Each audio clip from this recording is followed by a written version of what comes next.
संत सरल चित जगत हित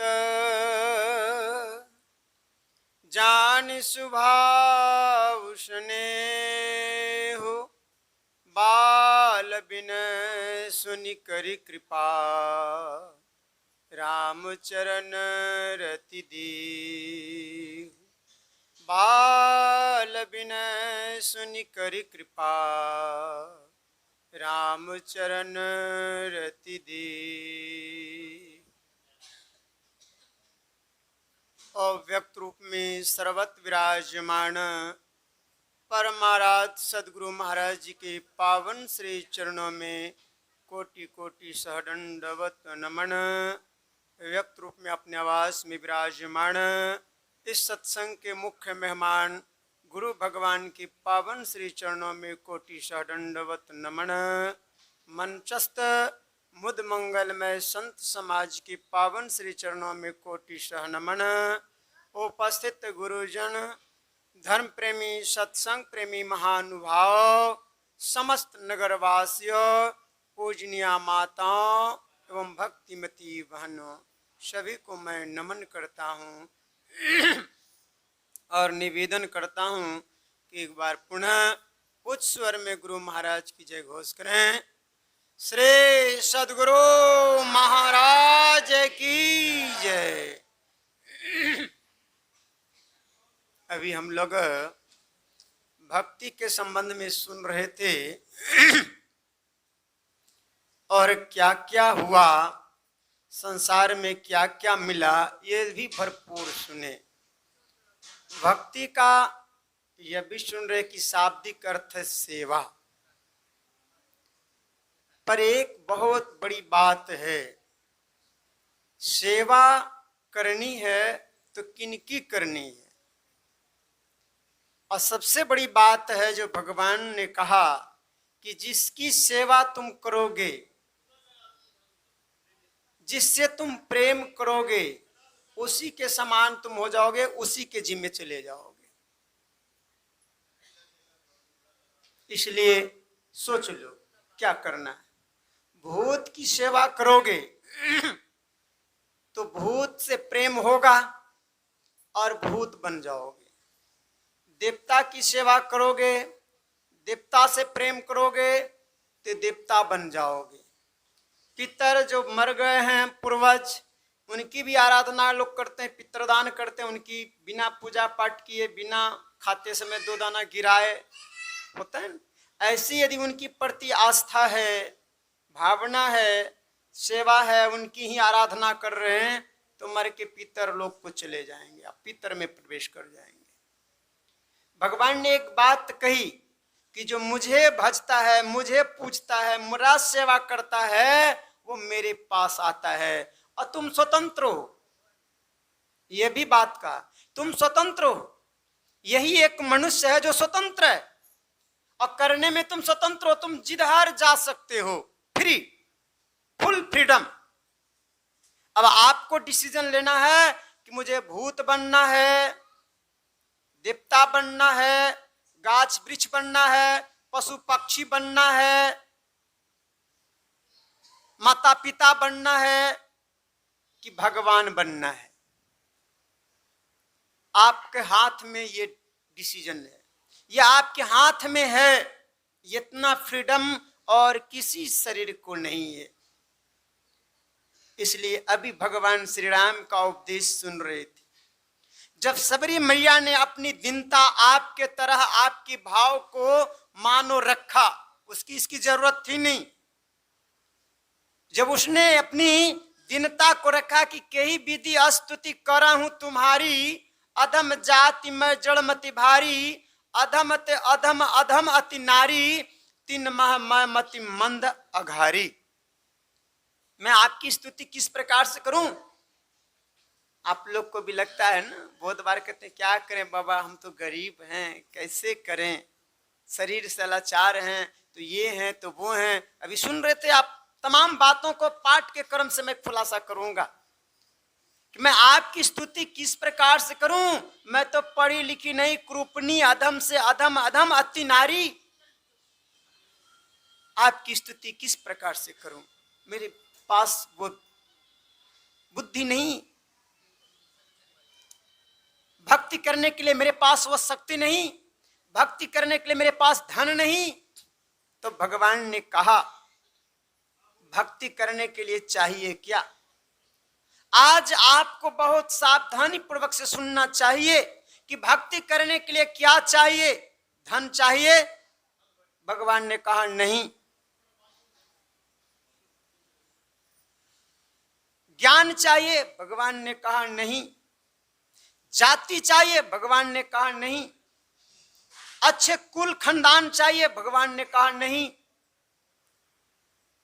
अच्छी संगति चाहिए? भगवान ने कहा उसकी भी जरूरत नहीं।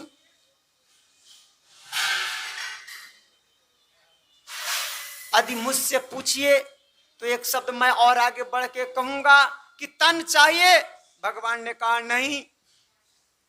कई बार तन नहीं रहेगा तो भक्ति कैसे करेंगे? अंतिम में समेट करके मैं कहता हूं, जो बहुत कम शब्दों में मुझे कहना है, हालांकि फैलने की मेरी आदत है। भगवान ने कहा कि ये सब नहीं चाहिए तो भक्तों ने खींच करके कहा होगा, गुस्सा करके कहा होगा, या नहीं समझ में आया तो भगवान से पूछा कि आखिर चाहिए क्या भक्ति करने के लिए? भगवान ने कुछ मांगा? भगवान ने कुछ बताया? आप लोग बहुत बार सुने भक्ति करने के लिए क्या चाहिए? क्या मांगा भगवान ने? क्या कहा भगवान ने? भगवान ने कहा कि कोई मेरी भक्ति करनी चाहता है या चाहती है तो सुनो, नवुधा भगति कहाहूं तो ही पाही, सावधान सुनु धरु मन माही। भक्ति करने के लिए मन चाहिए और मन को तन से कोई संबंध नहीं है। यदि ये तन नहीं रहेगा तब भी आपका मन है, और यही मन आपका भूत बना देता है, यही मन आपको देवता बना देता है, यही मन आपको पशु बना देता है, यही मन आपको गाछ वृक्ष बना देता है, यही मन आपको पितर ले जाता है, और यही मन आपको परमात्मा से मिला देता है। इसलिए भगवान ने कहा कि तुम भक्ति करना चाहते हो तो पहले मन को पकड़ो। मन धरु मन माही। बहुत लोग कहते नहीं, यहां आप कुतर्क कर रहे हैं, मन में रखने की बात कर रहे हैं। मैंने उनसे कहा कि जब मन रहबे नहीं करेगा तो रखेगा किस में? मन रहेगा, पकड़ेगा मन को तब न मन में रखेगा। तो धरु मन माही माने मन को पकड़ो। पलटूदास जी महाराज कहते हैं ये इतना आसान नहीं है। मन नहीं पकड़ा जाए बहादुर जुआन है, करत रहे खुरखुंद बड़ा शैतान है, ऐसा यार हरिक रहत मन हलक में, अरे हारे पलटू उड़ता कोस हजार, पंख बिनु पलक में। ये तो इतना जल्दी निकल जाता है कि ये पकड़ा ही नहीं जाता है। तब फिर इसको पकड़ने के लिए भगवान पता बता रहे हैं। यदि इस मन को पकड़ना चाहते हो तो कहां जाना पड़ेगा? तो कहा जो मन को पकड़े हुए हैं, जो मन को जीते हुए हैं, जिसके बस में मन है उसके पास जाओ। वो कौन है? राजा महाराजा देवता दानव कौन है? भगवान पता बता रहे हैं, वो है संत। और इसकी पुष्टि संत कबीर साहब ने कहा, संत सुखी मन जीती हो। संत जो होते हैं वो मन को जीते होते हैं, मन को पकड़े होते हैं। इसलिए भगवान कहते हैं कि यदि तुम अपने मन को ठीक करना चाहते हो, मन से मेरी भक्ति करना चाहते हो, तो प्रथम भक्ति संतन कर संघा। पहले तुम संतों के पास जाओ, यहीं से वह राज और भेद मिलेगा। ये मन को शुद्ध करेगा। ये मन को ठीक करना है तो जो औषधि चाहिए वो देना पड़ेगा। संत के पास जाते हैं तो सबसे पहले आपके मन को ठीक करते हैं। जहां से मन बिगड़ता है पहले उसको ठीक करते हैं, वो घाट को बंद करते हैं। तो मन बिगड़ता कहां से है? ये मन बिगड़ता कहां से है? सूत्र है, जैसा खाए अन्न वैसा होगा मन, है कि नहीं?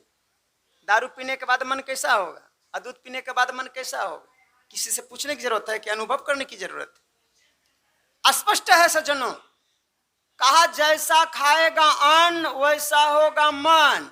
जैसा होगा मन वैसा मिलेगा तन, और जैसा मिलेगा तन वैसा करेगा भजन, यानी वैसा ही भक्ति करेगा। बैल बन करके भी भक्ति करेंगे आप।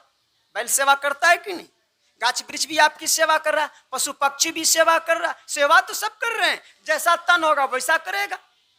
इसलिए आपको विचार करना है। किसी संत ने बड़ा अच्छा कहा, आदत बुरी सुधार लो, बस हो गया भजन, मन के तरंगों को मार लो, बस हो गया भजन। आए हो कहां से, जाओगे कहां, इस तत्व को विचार लो, बस हो गया भजन।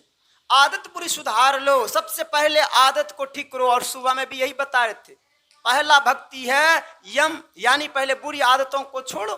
क्या बुरी आदत है? क्या खाना है, क्या नहीं खाना है, क्या पीना है, क्या नहीं पीना है, क्या करना है, क्या नहीं करना है। ये बिगड़ गई आदत। ये 84 लाख योनियों में जा करके ऐसा कोई भी कर्म नहीं है जो आपने नहीं किया है।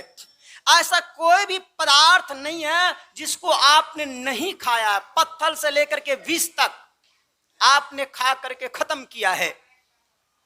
ऐसा कोई जगह नहीं है जहां आप गए नहीं हैं।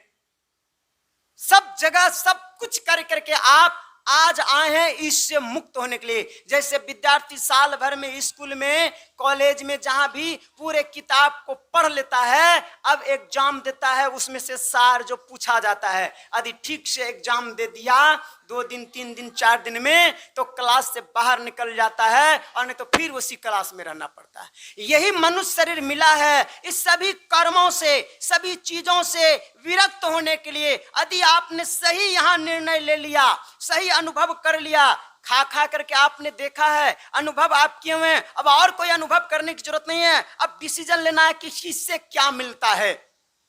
यदि आपने सही डिसीजन संतों के ज्ञान से आप ले लिए, सही उत्तर आपने दे दिया, सबसे विरक्ति कर दिया, त्याग दिया, तब तो वाह वाह, और नहीं तो बाप बाप। पर यहां तो वही जो सुन रहे थे भी देखा से कि भक्ति का चल रहा है।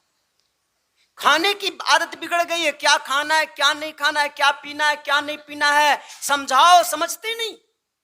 किसी ने बड़ा अच्छा कहा, मुख से बोले नमो शिवाय, बकरे मुर्गे अंडे खाए, हरे कृष्णा हरे राम, 2-2 अंडा सुबह शाम। रोजा रखे रोज रोज, अभी सुन रहे थे उपवास की बात, नहीं एकादशी और द्वादशी की बात सुन रहे थे। उसी को कहा, हमारे इस्लाम भाई भी रोजा रखते हैं, हमारे हिंदू भाई भी रखते हैं, और भी लोग रखते होंगे। रोजा रखे रोज रोज, मुर्गी मारे खोज खोज, और जब भेल मुर्गी खोज, भीतर गेल 300 रोज, हरे कृष्णा हरे राम, शाम को पिए 200 ग्राम। ये 200 ग्राम का पोच निकल गया। बिहार में तो बंद कर दिया तो हल्का मच गया, आपके यहाँ तो अभी भी फ्री।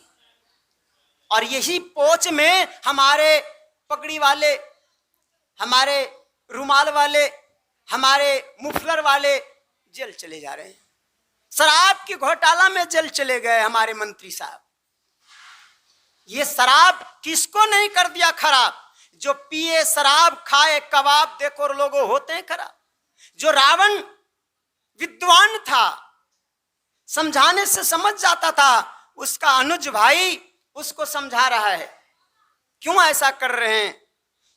सुनी दसकंत के वचन, कुंभकर्ण विलखान, जगदम्बा को हरि सठ चाहत कल्याण।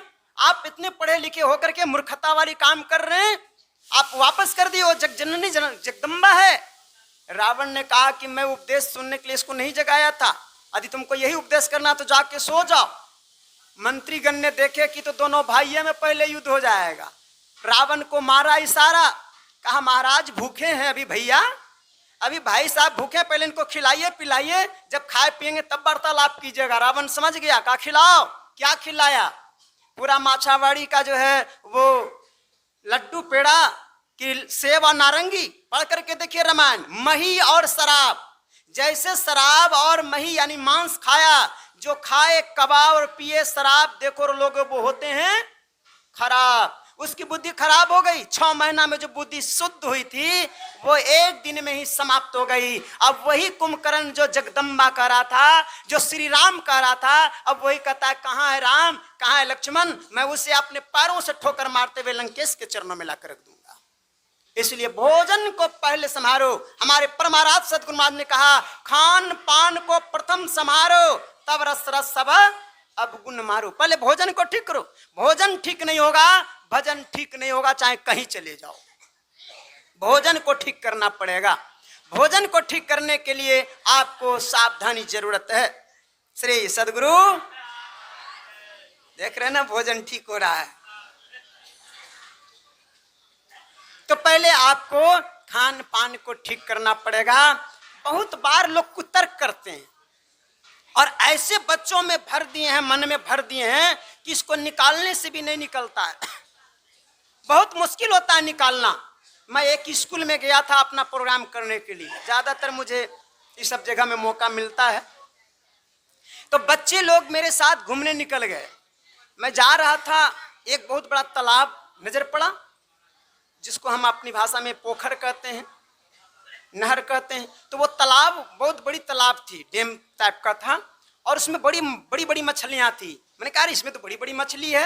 मछली देख करके याद आ गया, तो मैं बच्चों से पूछा तुम लोग मांस मछली खाते हो? एक सत्संगी बच्चा जो था वो तो साफ कर दिया कि हम नहीं खाते हैं, लेकिन बच्चे का दिल सच्चे, वो तो जिसके ऊपर जो खाता था फट से ना उसके ऊपर उंगली उठा दिया, ये खाता है। जो नहीं खाता था कुछ नहीं बोला कि हम खाते हैं कि नहीं खाते हैं, पर दूसरे ने कह दिया कि बाबा ये खाता है, ये खाता है। अब वो जिसको कहा तो उसको अपना बेइज्जती फीलिंग हुआ, उसने थोड़ा सा उसके ऊपर ये किया। मैंने कहा कोई बात नहीं, तुम्हारे माता पिता खाते हैं तभी तो तुम खाते हो, तुम्हारे माता पिता भी खाते होंगे। बोले हाँ हमारे माता पिता भी खाते हैं। तो खाते हैं। बोले चलो ठीक है, तुम्हारे स्कूल में भी सिखाया जाता है, आजकल तो तुम्हारे स्कूल में आता है अंडा मांस का एक फ्री में मिलता है तो खाना ही पड़ेगा। जब फ्री मिल रहा है, हमारी सरकार ही ऐसी सोच वाली है, तो हम क्या करेंगे। मैंने कहा मांस मछली खाना चाहिए कि नहीं? तो जो बच्चा खाता था वो तो सबसे पहले टपक गया, खाना चाहिए। क्यों खाना चाहिए? तो विटामिन होता है, विटामिन सी होता है, विटामिन प्रोटीन होता है, लवण होता है, वही होता है वो होता है जो उसको रटाया गया था, अपना धड़ाधड़ पाठ स्टार्ट कर दिया। पर उसे ये बताया ही नहीं गया कि इसमें बीमारी भी होती है। मैंने कहा ठीक है, अच्छी बात है। अब मैं लगा कि अब मैं अपना कहूँगा उससे ज़्यादा इसमें होता है, उससे ज़्यादा इसमें होता है, तो फिर ये औझरा जाएंगे। तो मैं उधर छेड़ा ही नहीं, कहा कि विद्यार्थी जो रटे हुए हैं ये रटन विद्या से काम चले नहीं, प्रैक्टिकल जरूरी है। मैं आगे जा रहा था कि तभी मुझे एक नज़र पड़ गया, एक पका हुआ पपीता एक नाला में गिरा हुआ था। उसी पोखर से नाला का लगाव था, जो सारा पानी उस पोखर में जाता था, और बड़े गंदगी नाला था। संयोग से उस समय मैं फलाहार पर था, 2 साल में फलाहार पर रहा था। मैंने कहा अरे बहुत बढ़िया पका हुआ पपीता है, इसको तो कोई लिया नहीं है, तो उठा लो इसको ले लेंगे और इसके बाद खाया जाएगा। बोला क्या कीजिएगा? बोले खाएंगे। बोले नाला में गिरा हुआ ये गंदगी, इसमें लोग मल मूत्र करते हैं। बच्चे का तो दिल सच्चे। बोले आप इसमें मत लीजिए, हम अपने घर से पपीता ला देंगे। मुझे तो केवल बच्चों को प्रैक्टिकल कराना था। मैंने कहा क्या होगा, धो लेंगे, फटा तो नहीं है, अभी तो देखो बढ़िया पपीता है, इसको धो लेंगे, बढ़िया से साफ कर लेंगे, इसके अंदर थोड़े नाला का पानी घुसा होगा। कहा नहीं महाराज, आप नहीं जानते हैं ना, छोटे छोटे कीटाणु होते हैं, बीमारी हो जाएगी, चिपक जाते हैं इसके अंदर, जो आंख से नहीं दिखता। देखो बच्चों को कैसे पढ़ाया जाता है स्कूल में, कितना समझाया जा रहा है। उस बच्चे को ये दिमाग में भरा गया कि इसमें कीटाणु होते हैं, चिपक जाते हैं, बीमारी हो जाएगी। बड़ी अच्छी बात है, कितना ज्ञान है बच्चों को, पर ये बूढ़ों का ज्ञान है कि नहीं जरा देखिएगा। बच्चे को तो जो बताइएगा वो समझ जाएंगे, लेकिन बूढ़ों को बनाते बनाते बनते बनते खत्म हो जाते हैं। मैंने कहा कि इसमें कीटाणु होते हैं, इसमें चिपक जाते हैं, इसको खाने से बीमारी हो जाएगी, और तुम इसी नाले में जो बड़का बड़का मछली आता है पकड़ के खाते हो, जिसके मुंह खुला उसके अंदर मल घुला, और उसको तुम भूंज करके खा ला।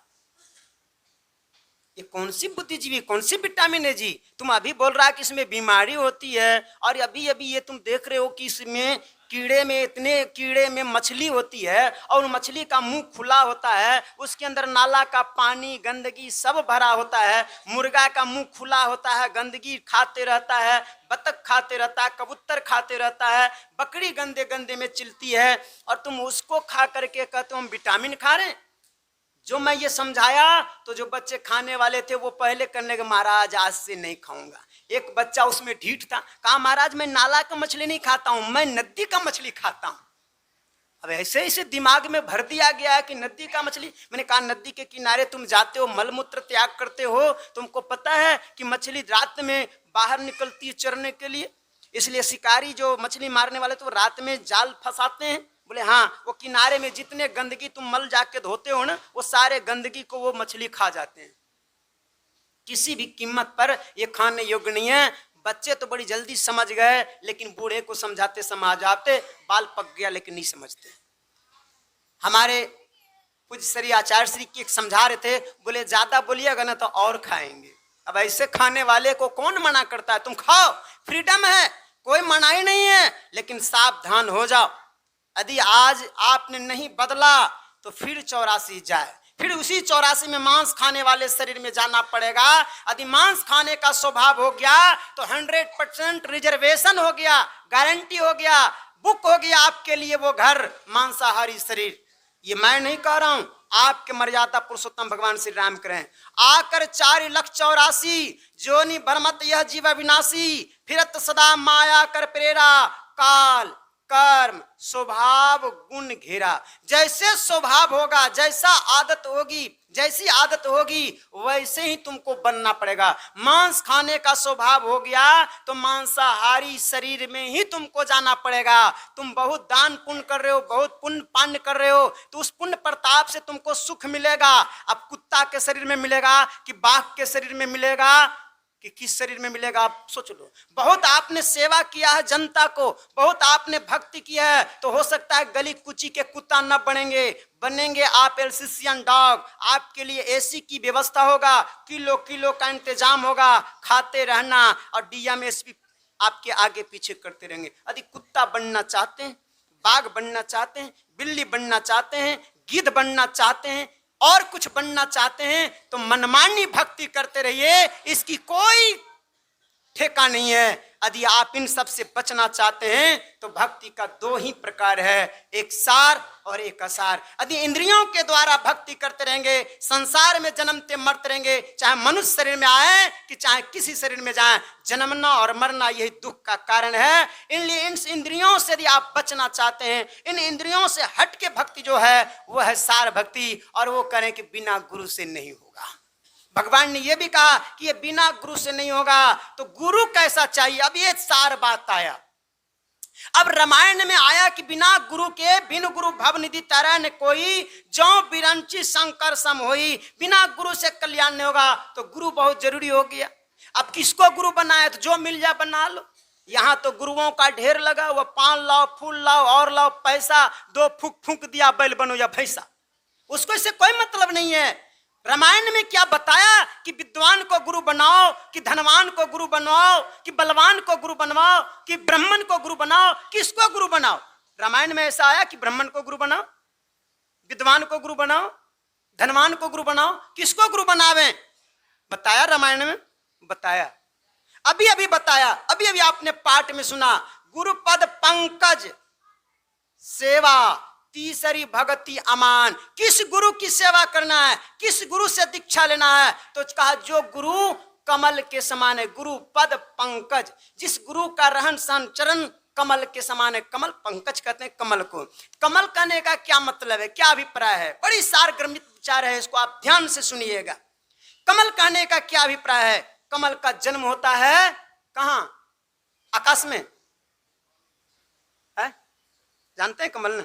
कीचड़ में जन्म होता है, रहता कहां? पानी में। बिना पानी का कमल नहीं खिलता, याद रखिएगा। कमल का जन्म होता है कीचड़ में, रहता है पानी में, और विशेषता क्या है कि कमल पर कीचड़ और पानी नहीं होता। पानी चाहे कितना हो जाए, कमल उसके ऊपर होता है हमेशा। उसी तरह से भगवान करें कि तुमको केवल हमको मान लेने से काम नहीं चलेगा। वो गुरु जो संसार में अवतार लिए हैं, प्रकट हुए हैं, संसार में ही जन्म लिए हैं, माया में ही रहते हैं, पर संसार और माया से जो ऊपर उठे होते हैं, जिनके पास बंडल का बंडल आता है, धन तो बहुत आता है, पर उस धन में चिपकते नहीं हैं, सदा समर्पित करते रहते हैं, जनता की सेवा, जन कल्याण की कामना करते रहते हैं, वसुधैव कुटुंबकम की भावना रहता है। गरीब अमीर जो आ जाए सबको एक समान जो देखते हैं, ऐसे सदगुरु की सेवा कर लिया तो वो प्रसन्न हो जाएंगे।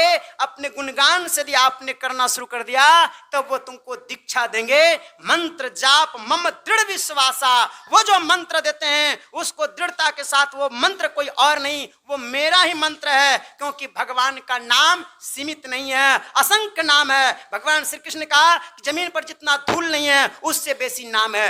गुरु जो नाम दे दे वो नाम को भावपूर्ण से, दृढ़ता के साथ, विश्वास के साथ यदि जप करते हैं तो फिर और कुछ करने की जरूरत है? भगवान ने कहा कुछ नहीं। यदि अब मन नहीं मनता है तब छठी भक्ति में मैं प्रवेश करके छोड़ दूंगा। छठ दमशील विरति बहुकर्मा निरत निरंतर सज्जन धर्मा। यहां महात्मा मना कर दें तो आपको गुस्सा हो रहा है, आपको लगता है बाबा तो किसी को मानते नहीं। आप जिसको पूज रहे हैं वही मना कर रहे हैं कि जिनको गुरु मिल गया, जो गुरु से दीक्षा ले लिए, अब उसको और कुछ करने की जरूरत नहीं है। यदि करना है तो अपने दमन माने अपनी इंद्रियों को निग्रह करो, अपने इंद्रियों को समेटने का काम करो। बाहर में इंद्रियां फैलती है, भीतर में इंद्रियां समेटती है। सब तरह से आप छोड़ करके जो संत मत की सार गहराई है, जो भक्ति की सार है, आप क्या करते हैं ध्यान में? आप हाथ पैर सबको तो समेट लेते हैं, अब मन नहीं सिमटता है।